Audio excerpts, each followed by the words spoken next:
اعوذ باللہ من الشیطان الرجیم بسم اللہ الرحمن الرحیم امن ھذا الذی هو جند لکم ینصرکم من دون الرحمن، بھلا وہ کون ہے جو تمہارا لشکر بن جائے اور تمہاری مدد کرے رحمان کے مقابلے میں؟ ان الکافرون الا فی غرور، نہیں ہے یہ کافر مگر دھوکے میں آ گئے، بہکاوے میں آ گئے۔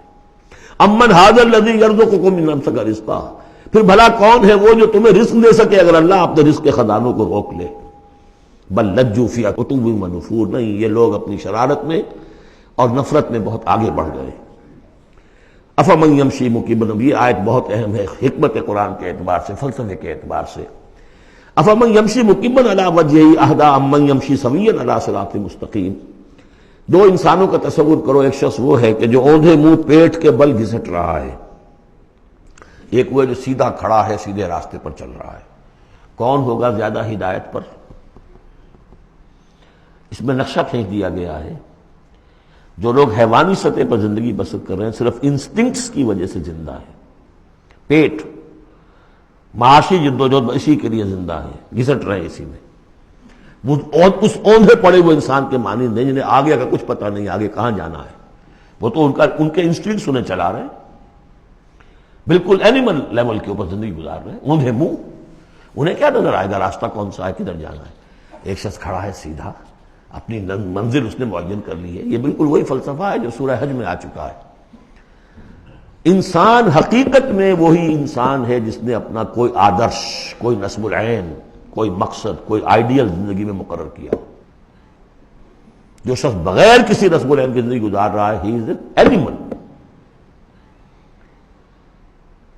اولئک کالانعام بل ھم اضل، حیوانات جو ہیں یہ چوپائے، ان کی زندگی کا کوئی مقصد نہیں ہے۔ وہ تو اللہ نے ہمارے کام کے لیے پیدا کر دی، آپ انہوں کاٹوں گوشت کھائیں اور ان کی چمڑوں سے جوتیاں بنائیں اور جی رہے وہ خالص انسٹنکٹس کے اوپر، ان کی جبلتیں ہیں، صرف جبلت کے تحت ہیں۔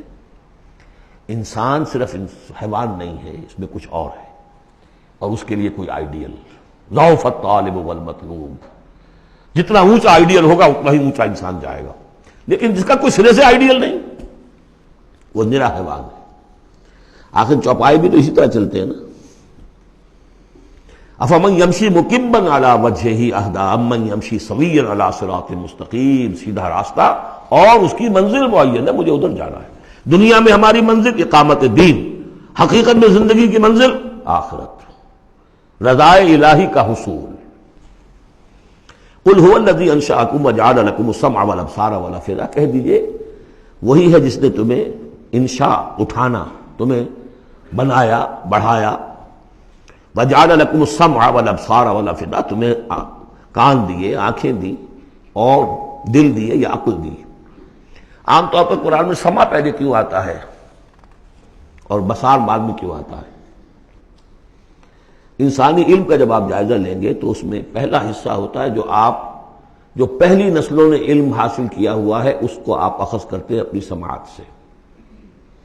آپ سنتے ہیں، کلاس میں لیکچر ہو رہا ہے، پروفیسر لیکچر دے رہا ہے، جو کچھ ہوا ہے پہلے وہ آپ نے پچھلی نسلوں کا جو بھی ذخیرہ معلومات ہے وہ جمع کیا، اب آپ نے آبزرو کیا، کچھ اور معلومات حاصل کی، کچھ نئی حقیقتیں آپ پر منکشف ہوئیں اور پھر آپ نے اس کو جوڑا، ایک قدم آگے گئے۔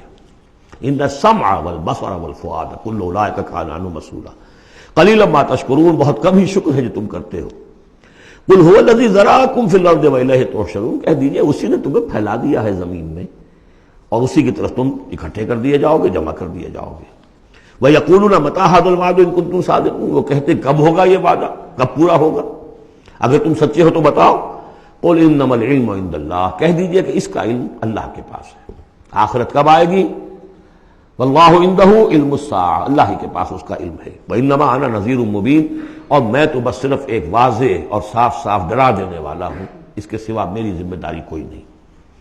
فَلَمَّا رَأَوْهُ زُلْفَةً، پھر جب وہ دیکھیں گے اس کو، قریب آ گئی، سیئت وجوہ الذین کفروا، تو ان کے چہروں کے حلیے بگڑ جائیں گے، برے ہو جائیں گے ان کے چہرے، ان کافروں کے۔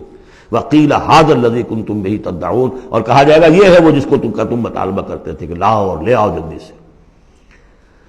قل ارأیتم ان اہلکنی اللہ ومن معی او رحمنا فمن یجیر الکافرین من عذاب الیم، اے نبی ان سے کہیے دیکھو اگر مجھے میرا اللہ ہلاک کر دے یا اور جو میرے ساتھ ہیں ان سب کو بھی ہلاک کر دے، یا اللہ تعالی ہم پر رحم فرمائے۔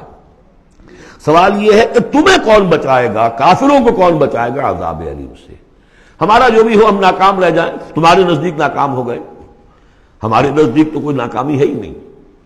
حل تربصون بنا الا احدی الحسنیین، دو اعلیٰ صورتیں ہیں، ان میں سے تیسری کوئی صورت ہے ہی نہیں۔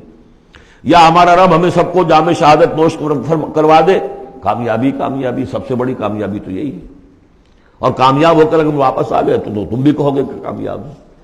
لیکن تم سوچو کہ کافروں کو کون بچائے گا دردناک عذاب سے؟ قل هو الرحمن آمنا به، کہہ دیجئے وہ رحمان ہے، اس پر ہم تو ایمان لا چکے ہیں، وعلیہ توکلنا، اور اسی پر ہمارا توکل۔ نوٹ کر لیجیے یہ صورتیں جو ہے بالکل ابتدائی زمانے کی صورتیں ہیں۔ ابھی سمجھیے کہ یہ ابتدائی رد و قضا ہے، جس کی آخری شکلیں وہ ہیں جو سورہ انعام اور سورہ اعراف اور سورہ یونس اور سورہ ہود میں ہم دیکھا ہے۔